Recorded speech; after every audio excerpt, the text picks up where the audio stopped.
केन्दुझर जिला हाटडी ब्लॉक केबालीपाड़ ग्राम पंचायतर केबालीपाड़ ग्रामर बासिंदा अटे। आज जो युग्म जनशुणाणी कार्यक्रम थिला से आम अभियोग गुड़िक आनीलु आमर छतरा घाटीटार केबालीपाड़ पर्यंत जो 10 किलोमीटर रास्ता निर्माण करिबार अछि सेटा को आमर माने तुरंत आरंभ करा जाय बोली आम दाबीपत्र उपस्थापन करूँ। तापर से आरडी वाला कहते ना फरेस्ट माने क्लियरेंस दौना से कामटा आरंभ हो पारुनी किंतु फॉरेस्ट राइट एक्ट रे धारा 3(2) रे लिखाई स्पष्ट भाव में जे माने समस्त जंगल गाँ गुड़िक 13 प्रकार उन्नतिमूलक काम करा जाई परिबो। से आरडी वाला प्रथमे माने आमर ए फॉर्म एवं बी फॉर्म रे ताको फिलअप करिकी ग्राम सभा करेंगे। ग्राम सभा करला परे से बीडीओ सार पुणी रेंजर को पठेबे। रेंजर सार माने गोटे सप्ताह भितर से डीएफओ सार को से पठेबे किंतु से 4 सप्ताह भितर से कामटा संपूर्ण हेबा कथा अच्छी किंतु एमाने सेतिकटा करूना। जितेबाला आम आरडी वाला पचारुंट से कहते फरेस्ट छाड़ना फरेस्ट वाला आम जिते पचारुचे ए विषय से कहते आरडी वाला 13 प्रकार डॉक्यूमेंट दे पारना से काम अटकी जाइए। आज आरडी वाला कहते 3 मास पर से क्लियरेंस आसिले आम से कामटा माने आरंभ करियो बोली कहले मते। जिलापाल जो कथा कहले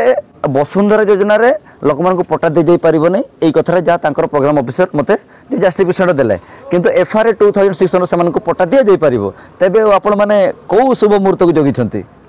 गामारी मिल सिंह पई केन्दुझर माटीर पुओ आज हाटडी ब्लॉक रे केन्दुझर जिलापालंकर मिलित जन अभियोग शुणाणी अनुष्ठित हो जाइछि। एठी केबालीपाड़ ग्राम पंचायत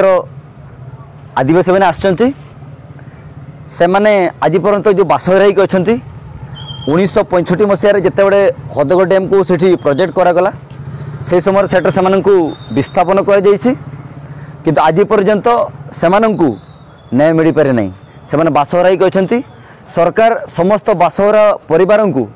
वसुंधरा योजना रे जमी पट्टा प्रदान करने घोषणा करुवा सत्वे ये जो लोक मैंने अच्छा एम आज पर्यंत पट्टा मिल पारे ना। एवं एफआरए 2006 अनुसार समस्त जो आदिवासी माने जो माने बन में दीर्घ 8 वर्ष कि 10 वर्ष अधिक समय बास कर समस्त को जंगल जमी अधिकार अधिनियम बल में जमी पट्टा देवार जो सरकार अधिनियम रही से जनजाति मान वंचित कर तेणु आज ये संपर्कित दाबीपत्र केन्द्र जिलापाल मिलित जन अभियोग श्रेणी में आज उपस्थापन करागला। यह पूर्व आपण मैंने जानते सेप्टेम्बर 9 तारिख दिन आम मैंने यही निर्दिष्ट प्रसंग को लेकिन ओडिशा विधानसभा आम घेराव करते पूर्व चलित वर्ष अगस्ट 19 तारिख दिन आम मैंने केन्द्र जिलापाल कार्यालय घेराव करते आज पाखु जदि आमर मासे 2 मास भितर आमर यही दाबी न पूरण हो पारुछि ये आदिवासी मानक जमी पट्टा देकी सरकार जदि न्याय देवे ना तेबे आसंता डिसेम्बर 2य सप्ताह आम मैंने नूआ दिल्ली स्थित सांसद भवन घेराव करूँ एवं से